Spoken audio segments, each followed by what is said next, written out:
All right, everybody, we'll go ahead and get started. I appreciate you taking the time to spend it with us this evening, get some more information on our RN-BSN program. Usually we do like to have our dean, Dr. Tara Halsey, with us this evening to welcome you. Unfortunately, she cannot make it. So we do have Dr. Brad Phillips here to kind of welcome you in the dean's place. So Dr. Phillips. Thanks, Philip. Hi, everybody. I just want to thank you for being here this evening and welcome. Dean Halsey does send her regrets. She is sorry she couldn't make it tonight, but she wants to thank you for considering WVU for your BSN. And I want to thank you as well. You know, I'm pretty proud of our program. My name is Brad Phillips. I am the Associate Dean of Undergraduate Programs, and I was also an RN-BSN student myself. And our program, I think, is just fantastic for those that are working full-time, that have families, other obligations. It's really flexible, and our faculty are just top-notch. So I want to thank you for being here. I hope you find this helpful and informative, and thank you again for considering our program for your BSN. Thank you, Dr. Phillips. Now I'll go ahead and turn it over to our program director, Melanie Whalen, and she will go ahead with the presentation this evening.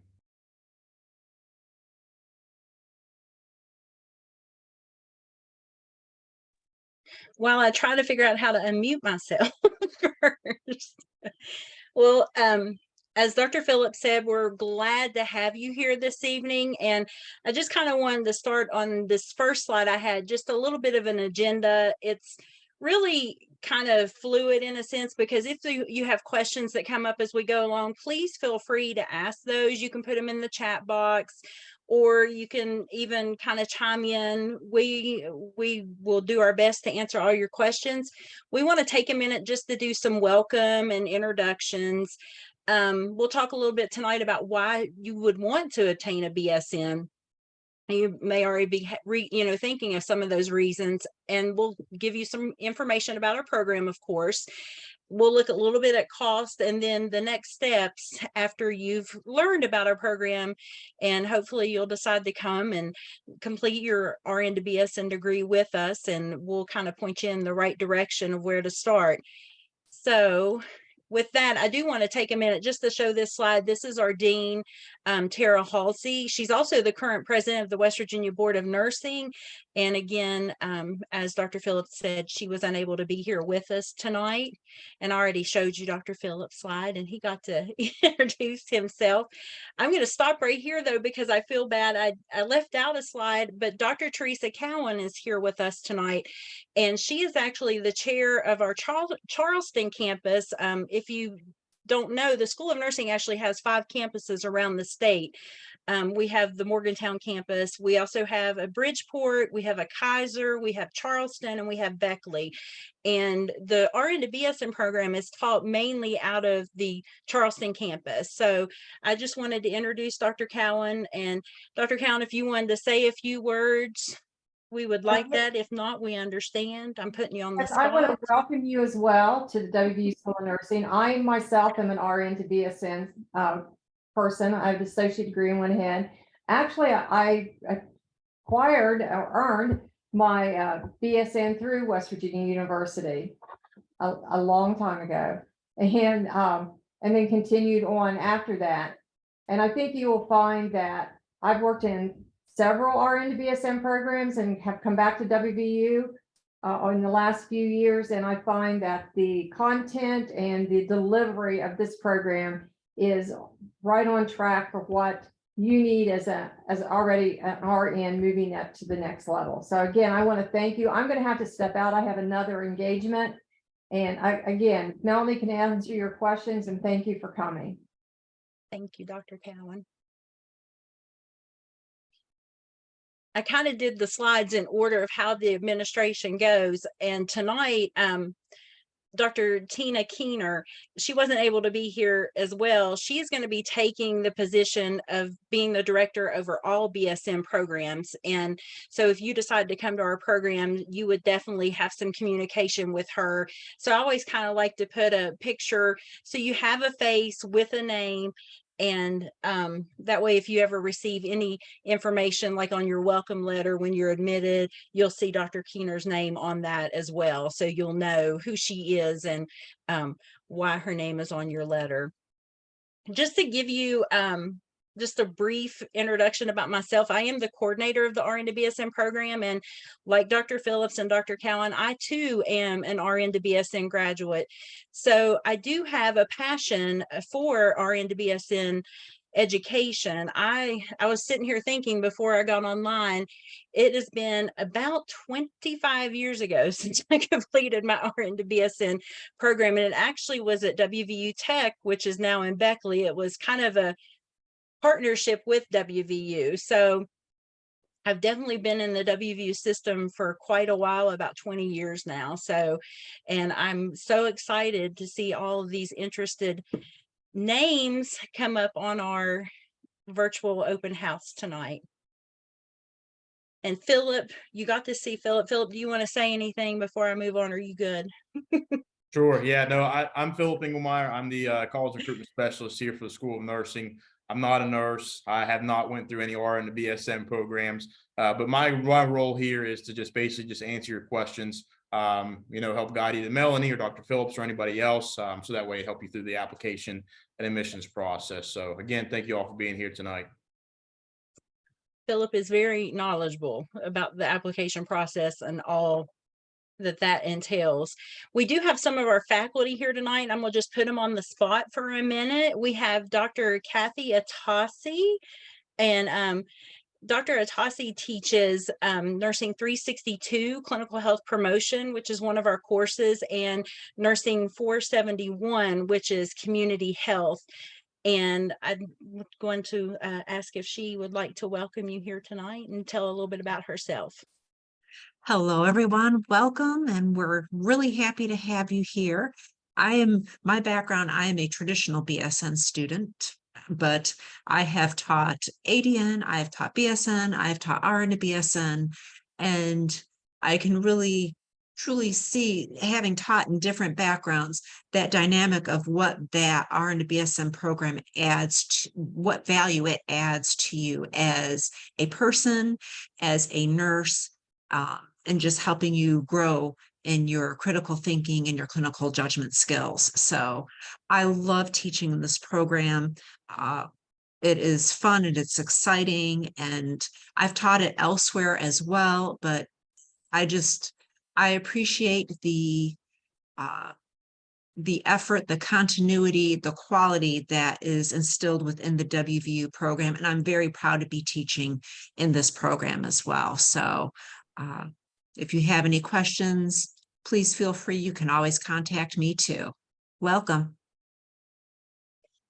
Thank you, Dr. Atasi. Dr. Darina Kelly is feeling under the weather tonight, so she wasn't able to join us, but you will, if you decide to come to our program, you would have Dr. Kelly for Nursing 333, which is our ethics course, and then Nursing 373, which is our leadership course.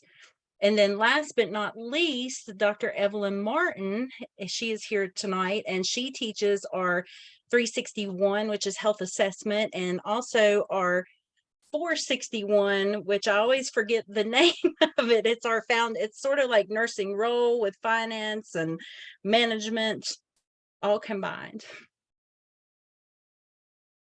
Hi, I am Dr. Evelyn Martin, and yes, I teach health assessment, which is your 361, and I teach health policy and professional role with finance, which is 461. I've been teaching here at WVU since 2011, and I've taught these courses since 2013, I believe. I am was also an ADN. I went back and got my BSN through WVU, through the same RN-BSN program. And I have a son who's also an RN who did the same thing. He did the ADN and then went to WVU for the RN-BSN program, and is highly recommending the program now to some of his nurses as he's a CEO of a hospital. So he's recommending our program, and they're in other states. So it's a really good program. I enjoy teaching in it. I love the classes, the teachers, all of the faculty, but all of the students especially. So welcome to, hopefully, our program. And if you have any questions, please feel free to reach out. Thank you, Dr. Martin. All right. So why obtain a BSN? And I'm sure for you to be interested to come here tonight, I'm sure these thoughts have been on your mind, but it truly does give you a broader education at even, thinking about being a bedside nurse, staying as a registered nurse, you get pieces that were sort of missing from your ADN program. In a sense, you learn more about leadership, you delve more into ethics, you look at evidence-based practice and looking at practicing in the community, which is something in most associate degree programs you're not really exposed to a great deal. And there's so many roles that nurses with a baccalaureate degree can fill. Additional career opportunities. You may be looking to move up in management is why you're considering your BSN.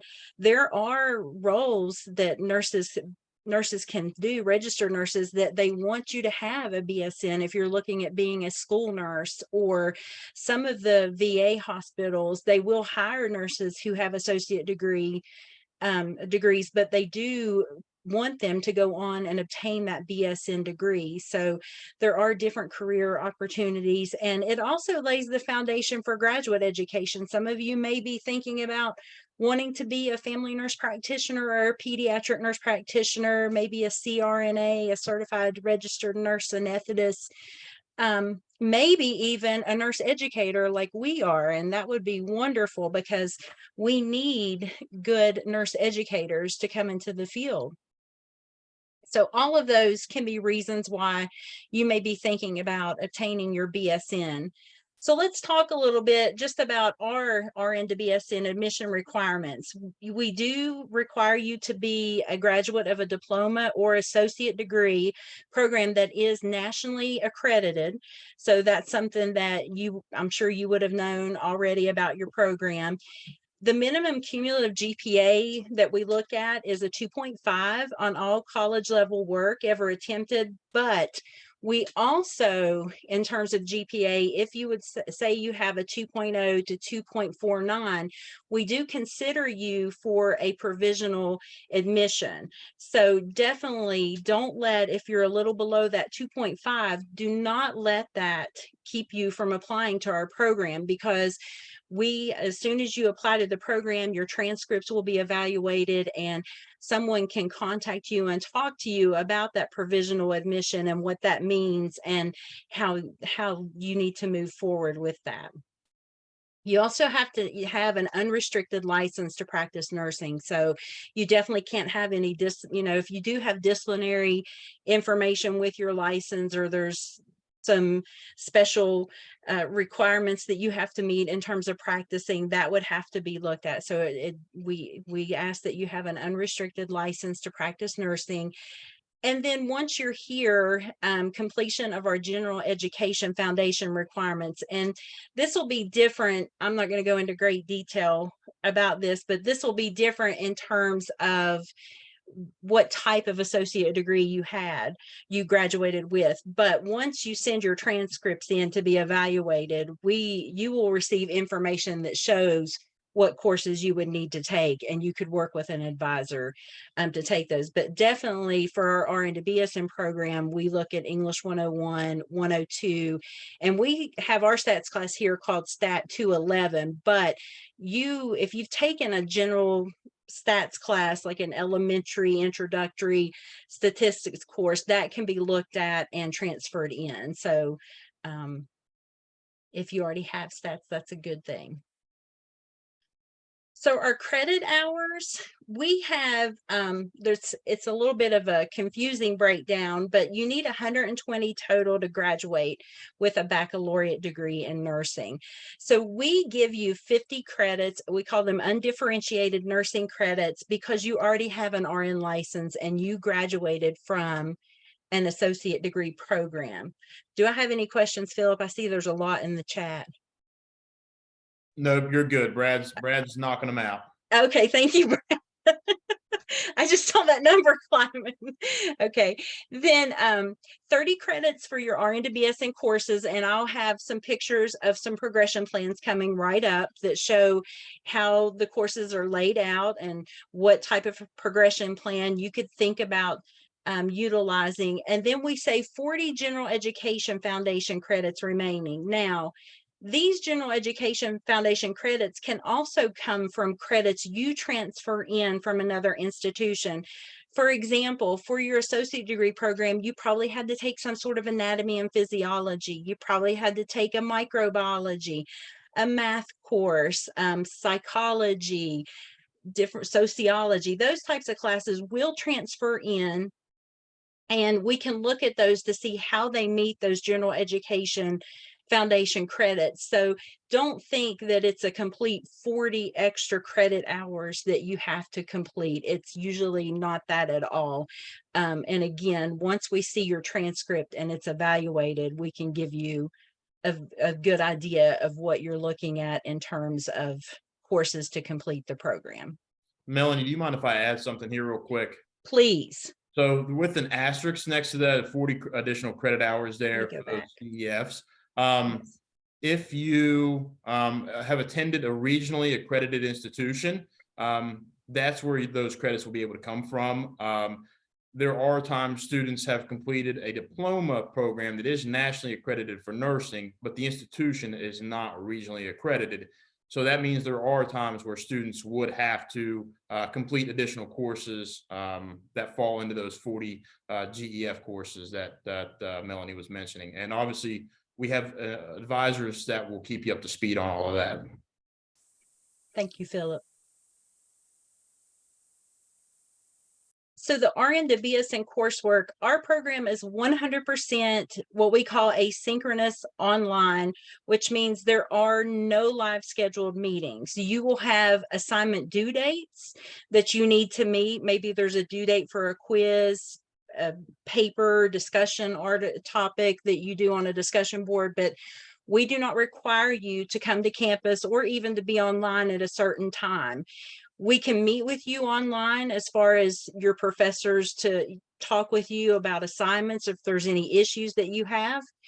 We have designed this program that you could complete it in 3 semesters. That all really depends on your lifestyle, you know, how much you're working, what's your, you know, family or life like, things of that. It's a very flexible program, and I encourage you that if you do apply, to really sit down and talk with your advisor about how you feel in terms of what would be the best fit, the speed at which you would want to complete the program, because you could do it in 6 semesters. You can even do it a little longer than 6 semesters if you needed to, but mostly it's usually 3 semesters to 6 semesters students will graduate. And again, it's for the actual RN-BSN program, it is 30 total credits, which end up being 8 nursing courses that you are required to take, and those again are all online. And I tried to make this as big as I could without taking anything away from it. The first 2 boxes that I just want to point your attention to, we do have what's called a full-time accelerated option. And this would be for anyone who basically, after your transcript has been evaluated, you do not need many courses at all. You may need 1 or 2 courses to finish the general education foundation. Maybe you just need a stats course, something of that nature. This is a heavier course load, but some people are able to do this. You do have to get special permission, and that would be, you would be contacted, or you would need to contact Dr. Phillips to look over what your transcripts are showing, what you need to take, and to go from there. Our traditional full-time is 3 semesters. And as you can see, it's not most colleges say 12 credit hours is a full-time semester. And you may be there depending on if there's other courses you need to take. But if you would just need to take nursing courses, it would be 11 credits for the first semester, 9 for the second, and 10 for the third. So you're almost to that 12 credit hour mark, but not completely. But we do still consider that full-time for our program in terms of progression. And these are available on our website also. here is one example. You could kind of mix and match this, because the beauty of our program also is that we offer these courses every semester currently. So this is just a breakdown of how we chose to do this, but again, you might take it in different order. There's some courses that you may have a prerequisite for that you can't take it in a different order, but most of these classes you can kind of flip around and decide which ones you want to take when. And just to give you a breakdown here, this would be your 6 semesters, and you truly are at that part-time. Probably the first semester, year 1, that would be your highest, would be 7 credit hours if you only had to take nursing courses.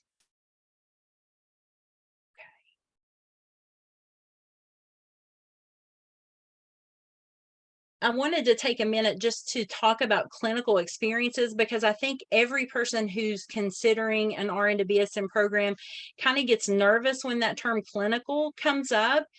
We do want to reassure you that these experiences they're different from anything that you've done, or mostly everything you've done in a pre-licensure program. So we're not going to be asking you to meet a faculty person at an assigned facility, or you're not going to have a preceptor, but you are going to do what we like to call clinical assignments and projects. And these types of assignments and projects, we design them to enrich the coursework that you're going through at the time. For example, in health assessment, we have you find a willing individual who will let you do a head to toe assessment on them. And then you're going to write up, there's guides to go by in the course, but you're going to write this assessment up. And this would be an example of a clinical assignment. You'll also do what's called a community assessment. And as part of that assessment, you'll do an informant interview, and you get to choose the community that you do the assessment on. So it's not like we're saying you have to drive to such and such a community. You can choose the community that'll make it flexible for you to be able to complete that assessment. We do an evidence-based nursing practice plan, which is part of your capstone course. That'll be your last course you take in the program, where you can identify an issue at your work site, and you'll work with your faculty person to design a proposed practice change that you would like to implement in your unit to improve patient outcomes. Now, it's not something we say propose because you're not going to actually implement it.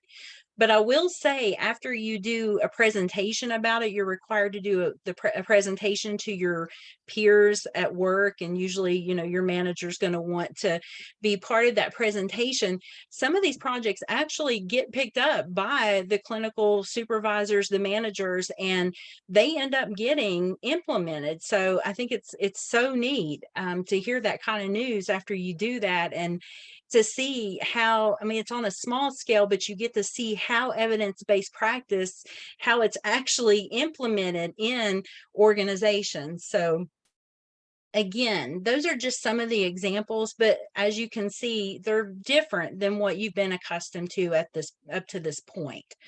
So, but any questions you have about those, please let us know. But no, you're not going to have to leave your area of operation, is what I like to say, to complete those types of clinical assignments and projects.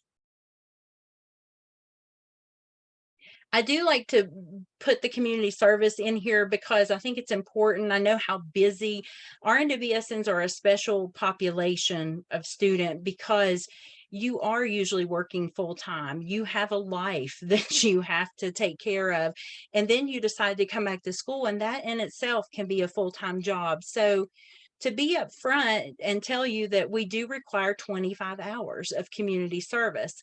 There's many ways that you can fulfill that 25-hour requirement. I put the iServe logo on here. There's a neat WVU website called iServe that can give you some ideas, but you can volunteer in any youth sport organizations. A lot of you probably already are involved. If you have kids, you can volunteer at any kind of food banks. If there's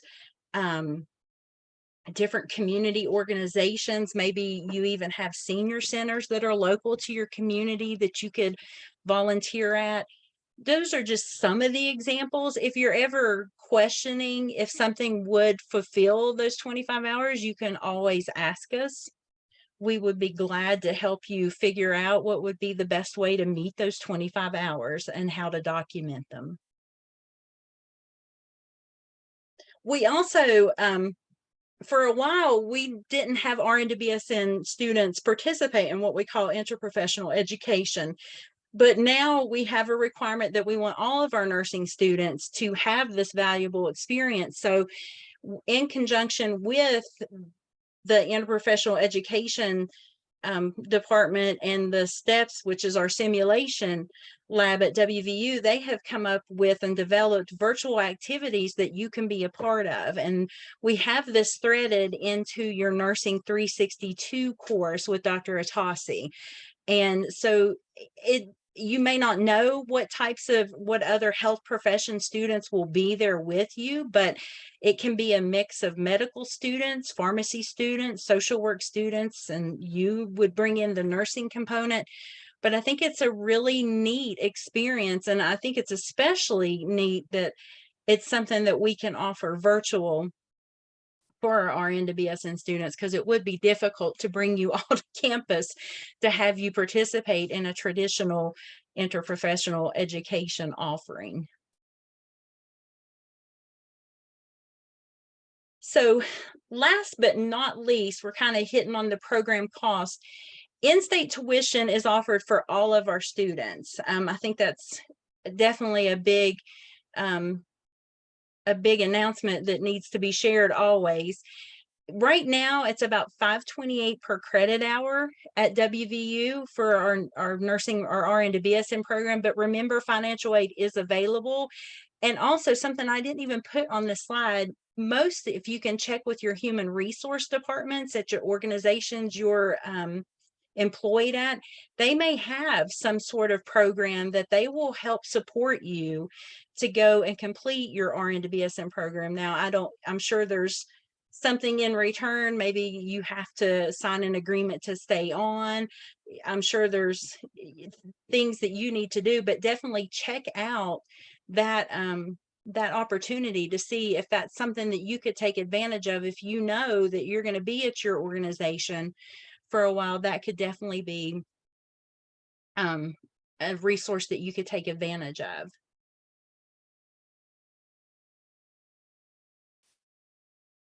So now that you're all coming to WVU, right, and you're going to come and get your RN-BSN, so what's next with that? Well, just to let you know that we do what we call rolling admissions with the RN-BSN program. So there's 3 different times of the year that you can start.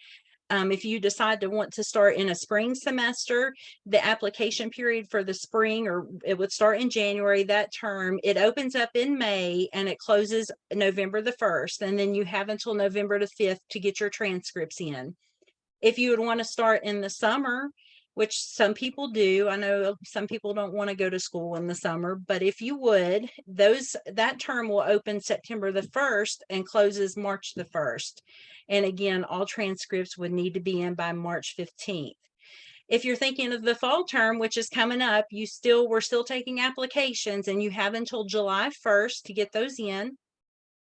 And all transcripts must be received no later than July the 15th.